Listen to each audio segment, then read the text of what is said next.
Hello and welcome. My name is Jess, and you're listening to Legal Teeny, a dynamic, hopefully insightful, and somewhat entertaining podcast documenting my experience getting into law school and following my story in the years to come. I'm so glad you're here, and I'm very excited to share what I have to share with you. So grab your Legal Teeny and let's take a sip.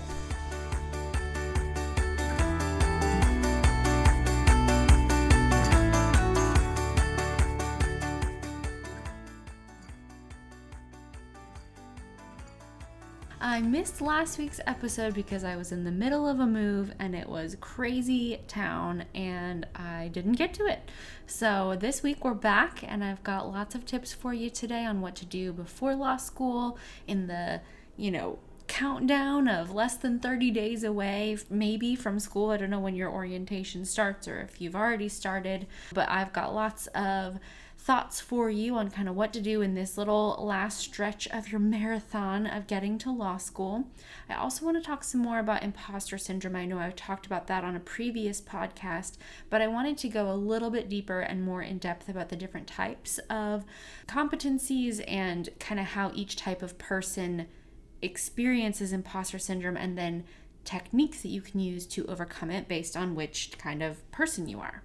First of all, I do want to tell you about my move because, wow, that was a lot of work, but I had a lot of help and a lot of people cheering me on along the way. We moved from Austin to North Carolina, where I will be attending school here in Raleigh. So we are here now, super excited to be living in downtown Raleigh. It's a blast. It's beautiful. I have really enjoyed getting to know the city already. We've been here just about a week and a half now, and it's been a blast to get to know the different areas around town. I've been to a bunch of coffee shops and yoga places and gyms and things, and we're slowly but surely getting oriented and getting settled in the city. And my orientation starts earlier in August than most people, so I am gearing up and getting ready, and I am super jazzed and excited. Special shout out to my mother, who was a huge help in our move. She came and not only did she help me pack everything on the front end, she also flew to North Carolina and helped me unpack everything on the back end and set up my whole kitchen. And my goodness, the woman is a saint. She's also a really good kitchen organizer, so if you ever have a need, that is who you should ask. She's very good at it, but we're so appreciative for her help. So tiny little mom shout out in my podcast. I have a previous podcast about what to do before law school, sort of in the more general sense, and that could kind of be 6 months or even a year before law school. This, I want to talk a little bit more specifically about these last kind of homeward stretch things. So in summary, what to do before law school generally is to read and kind of extend your mental capacity for reading, get organized so that you're not stressing about silly things when it's really time to go. The third thing was saving money and kind of planning financially. And the fourth thing was preparing mentally by resting, creating routines, going over expectations with people that you love and with yourself. So if you're interested in hearing more about those, go back and listen to my previous podcast about that. I also talked a little bit in that one about what not to be afraid to do. So talking to professors, asking for help, going to bed, saying no to plans, things that it can be intimidating, and I give you reasons of why it doesn't need to be scary. So check that one out. But law school is less than 30 days away, so now what do I do?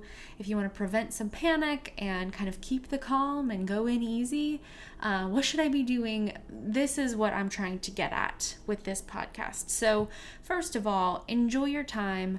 And I know that people say that, and then you kind of get to this point where you're like, okay, I'm enjoying myself, but also I'm stressing out and I'm starting to panic. So what I want to talk about is actively resting versus just air quotes, resting and relaxing. So what is the difference between those two things? If you plop down on the couch and watch a movie, let's say that is a version of resting. Okay, it is because you're physically resting, but your mind is still glued to a screen. You're processing maybe a stressful situation on the screen. You're not really pouring into yourself in a way of truly finding a state of rest. Things that can constitute active resting would be meditating or stretching or being outside, anything that's more of like a self-care where you're pouring into yourself instead of just kind of turning off your brain. You know, when you're watching a movie or scrolling through your Instagram or TikTok, whatever it is, you're passively resting. Your body is physically resting, but you're not pouring into yourself. Finding something that you really love to do and that you really zone out when you're doing it, so like time kind of just flies. Sometimes when I play my guitar, I just all of a sudden I look up and it's an hour later and I'm like, oh wow, that just happened, that was so fast. So doing things that you can kind of lose yourself in is a way to actively rest. Another thing you can do in the last sort of 30 days before law school is get organized, but in a more granular way. So think through a day in law school, just how you perceive it right now. There's a list of things you're going to want to bring with you. You're going to have to consider what you're going to wear. There are things that you'll want to know ahead of time. So for things you want to bring, obviously you need a bag or a backpack. So do you have that yet? Is it stacked with snacks? The sort of go bag type things, Tylenol, tissue, tampons, chargers, an extra granola bar just in case, backup pens in case yours goes out, chapstick, maybe a spare deodorant or mints, a notebook in case your laptop breaks or dies in class so that you don't miss anything, extra hair ties, just the things that you may need in a pinch at some point. Just go ahead and already have that in your bag so you're not having to think about it and stress about it later. On that day that you're actually going to law school, you'll want to think about water and bringing your lunch potentially, or what your plan is at least for lunch. Do you want to go grab lunch? Are you going to be, going from one thing to the next? What does your orientation schedule look like? All of that you kind of want to consider. As far as the things you'll want to wear, you need to figure out what the dress code is for your school. For me, orientation has a different dress code than normal class time, so you have to consider that those might be different. And don't just do it based on reputation or what you think that it is. Every school is going to tell you what the dress code is, so make sure that you really look that up and pay attention to that. You want to think about your shoes. If you've got, a bunch of blocks you have to walk to get there, bring comfortable shoes, tennis shoes or something to wear, and then slip on your other shoes once you get there. You'll want to bring a sweater in case the room is cold. Maybe you need to bring headphones to wear. Are they charged the night before? Just lots of stuff you have to consider with what you want to wear. And then things you want to know beforehand. How are you going to get to school? Do you know the route to get to school? How long will it take to get there? Where are you going to park? What time do you need to be there? How much buffer time should you put in just in case there's, extra traffic or there's weather? How long are you going to be at school that day? Or is it an all day, or are you only there for half a day? Just think about those things ahead of time, and that will take out some of the anxiety because you already know that you've thought through what to expect. The other part of getting organized is getting healthy. So what doctor's appointments do you need to have and schedule before the end of the summer? What, groceries do you need to buy the week before? What meals do you need to prep? Any of that is part of kind of getting your physical body ready to go. Personally, I'm getting a list together of recommended doctors for all my needs, even though I don't necessarily need an appointment right now. I don't need to see a dentist between now and when school starts, but in case I get a toothache or in case something happens, I want to have sort of a list of resources already prepared so I don't need to spend time researching that later when I'm much more busy. I also am planning to eat well and get really quality sleep and try to get on a good routine with all of that. Sleep debt is super real, and I find myself feeling really groggy and sluggish when I have several nights in a row where I don't get quality sleep. So make sure that in the couple weeks heading into law school, you've really planned out, I'm going to bed at this time on this night, so that you can hold yourself to that and really get quality sleep so you can kind of present yourself or approach your beginning of law school in the best way. And meal planning, I think I mentioned just a second ago, but make sure that you're getting the right nutrients that are going to support your stress levels. A couple weeks ago, I talked with Madison Deaton about nutrition and kind of physical well-being and how to make sure you get nutrition that's going to support this chosen stress environment that you're putting yourself into. You'll also want to think about habits, if there are any good habits you're seeking out, or maybe some not so good habits you're trying to shift. How can you start building that and equip yourself to be the best version of you that you can be starting into this new adventure? Shifting gears just a little bit to tackling imposter syndrome. It's another way that you can sort of get organized and improve your approach to this time that you know is going to be very challenging.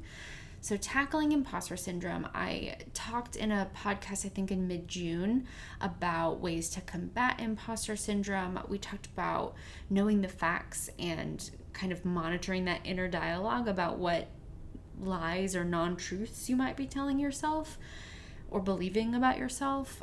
We talked about talking to someone outside of your scenario to give you a little bit of context of, how you actually are doing and what your realities are instead of just your perceived realities. We talked about celebrating success because we kind of brush those things off and, I did okay on that assignment, but gosh, look at this one thing that I can't quite master right now. We talked about letting go of lofty goals and progress over perfection. We talked about working on self-love and shifting the way that you see your own self-worth from external to coming from within you. And it doesn't have to do with your success or your grades or, this outward level of approval, but it comes from who you are as a human. Also, sharing your failures with others as a way to kind of share that burden and give them an opportunity to share their experiences with you and reframe different experiences as an opportunity to improve and learn instead of just feeling like it's a failure. You can do anything with hard work and the right attitude of learning from your mistakes. So I talked about all of that on my podcast back in June. If you're interested in those areas more in depth, go back and listen to it. But on this podcast, I wanted to go a little bit deeper into imposter syndrome and talk about the different types of competence types and how they feel and experience imposter syndrome. So there are many experts on this subject, and you can find on the internet a ton of resources. And I really enjoyed Dr. Valerie Young has a book called The Secret Thoughts of Successful Women, Why Capable People Suffer from Imposter Syndrome and How to Thrive in Spite of It, which is a pretty long title if you ask me, but she has some really great content, and the way that she defines imposter syndrome is someone who has the idea that their accomplishments come about not through genuine ability, but as a result of having been lucky. And so a lot of people will define imposter syndrome as kind of, well, it was chance that I got this opportunity, or they just thought that I was charming or attractive, or it's because my uncle works there, or, kind of you name it, but there's some other reason why I was given this opportunity or job, and it wasn't through my ability, and at some point I'm going to be exposed as an imposter. So that's the general vibe, right? Like that's kind of the general thing, and I think all of us have felt that at one time or another, and some people feel it more extremely and some people feel it a little bit less, but I think we can all agree that we have had some experience with that. So there are 5 competence types that Dr. Young discusses, and they are the soloist, the superman or superwoman, the perfectionist, the natural genius, and the expert. So if we break these down, we can kind of figure out which one applies the most to ourselves. So the soloist is most comfortable working on their own. They're reluctant to ask for help because they think that that would expose their weakness, that they're not able to do it on their own. Some questions you can ask yourself if you're trying to figure out if you might be a soloist. Do you firmly feel that you need to accomplish things on your own? I don't need anybody's help. Does that sound like you? Do you frame requests in terms of the requirements of the project rather than what you need as a person? So, that would look like if you're working on a project with someone, you can kind of direct all of your questions to be about the project versus I need assistance with like how I should approach this or how I should be addressing these concerns, things like that. So very much I got it. I don't need help. No, I don't need help. That could be you, and if it is, here are some techniques to sort of try to move away from that or kind of remedy some of those things. You can start asking clarifying questions about requests made of you, and then you can ease into asking questions about how to execute that. Another way would be to ask like a trusted friend or coworker instead of maybe you're not as comfortable with your supervisor or somebody else that you could be asking questions of, but you can try to find somebody that you're a little bit more comfortable with. The next category is the Superman/Superwoman. These folks are convinced that they are not as good as the people around them, so they put in a ton of extra work to make up for it, leading to extreme burnout and oftentimes resentment of other people who don't work as hard. So some questions you can ask yourself. I'm laughing because I think this might be me. Do you stay later at the office than the rest of your team, even past the point you've completed that day's necessary work? Do you get stressed when you're not working and you find downtime to be completely wasteful? Have you left your hobbies and passions to fall by the wayside and sacrificed to do more work? Do you feel like you haven't truly earned your title despite numerous degrees and achievements, so that you feel pressured to work harder and longer than those around you to prove your worth? Okay, so techniques to kind of challenge those feelings would be, so basically this person craves validation. It's not really the finished product that they're after. They are really looking for that validation. So steer away from the validation and ask yourself what really makes you worthy, and what is it about you that is worthwhile, and give your own stamp of approval to yourself, saying that I am worthy because of these things and because of who I am as a person. Learn to take constructive criticism seriously, but not personally. And then nurture your own inner confidence and sort of let that be what makes you really worthy. Yeah, that one might be me. I do feel like I work a lot. Okay, the next category is the perfectionist. These people set excessively high goals and then are terrified to fall short. They're also obsessed with control and sometimes can be called control freaks.